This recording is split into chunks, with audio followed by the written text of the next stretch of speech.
Welcome to my How to Buy a Home series. In this episode, I'm going to be taking a look at the square footage disclosure.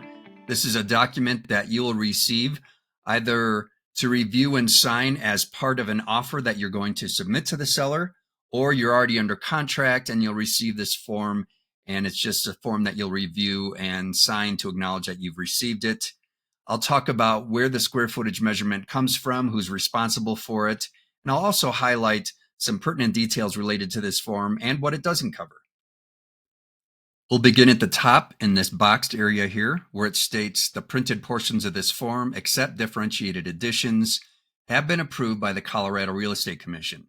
So this is a document that was prepared at the state level for all real estate transactions. I'll read this first sentence to you. It states, "This disclosure is made to buyer and seller pursuant to the requirements of the Colorado Real Estate Commission and applies to improved residential real estate." So this is a required form to be filled out by the listing agent or listing licensee, as they're also known as, and they're going to indicate what the square footage of the home is and what source of information they received that measurement from, whether they did it themselves or from some other source, as we'll see later on in this document. I want to point out that this is merely a disclosure. You are not, by signing this, stating that the square footage indicated here in this document is accurate. You are encouraged to do your own due diligence, and if it's important to you, you can get another third party to measure the square footage of the home, so you have that option. But again, this is just a disclosure. It's not you stating that you agree that this is an accurate assessment of what the square footage of the home is. All right, let's go ahead and take a look at the two options that a listing licensee has for presenting the square footage of the property. The first one is the listing licensee has or has not measured the square footage of the residence according to the following standard, methodology, or manner.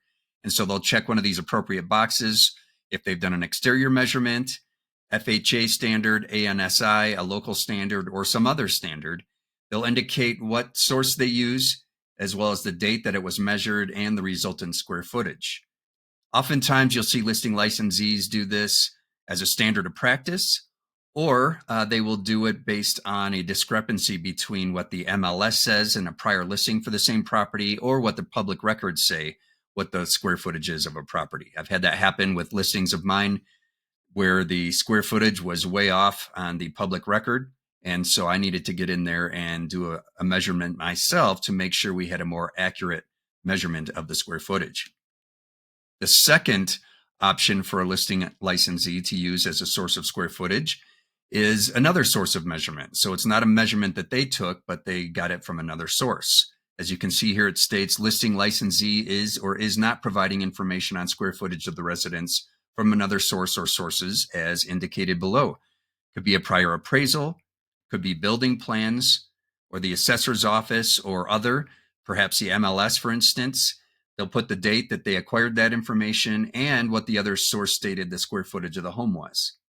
So this is what you will usually see when you receive this document. Most of the time, it'll be the assessor's office, or once in a while, a seller will have a prior appraisal in their possession. And if it's a home where they still have the building plans from when they originally purchased the home, that could be another source as well. And that would likely be the most accurate since the builders designated what the square footage of the home was for that particular model. Now let's take a look at these last two statements as part of this disclosure. They're important. The first one states, measurement may not be exact and is for the purpose of marketing only. Measurement is not for loan, valuation, or other purposes. If exact square footage is a concern, the property should be independently measured. So it's important to point out here that this square footage disclosure does not indicate an exact measurement. It may or may not, but it doesn't promise to be an exact measurement. It's also important to point out that it does not indicate what square footage is above grade and what square footage is below grade.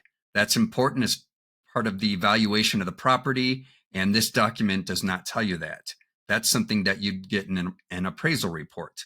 Now, if you're purchasing a home and you are financing it or getting a loan, the lender will likely require you to get an appraisal done. If that's the case, the appraiser, as part of their valuation of the property, will also do a square footage measurement. And that will help you to verify what is stated here in this document. Which leads to our next sentence here. Buyer and seller are advised to verify this information. Any independent measurement or investigation should be completed by buyer on or before any applicable deadline in the contract. So it's essential that if you're going to get an appraisal done or a third party to measure the square footage of the home, that we get it done in a timely fashion for the appropriate deadlines so that you can retain your rights that are stated in the contract. So this is the square footage disclosure. I hope this was helpful. If you have any questions, don't hesitate to get in touch.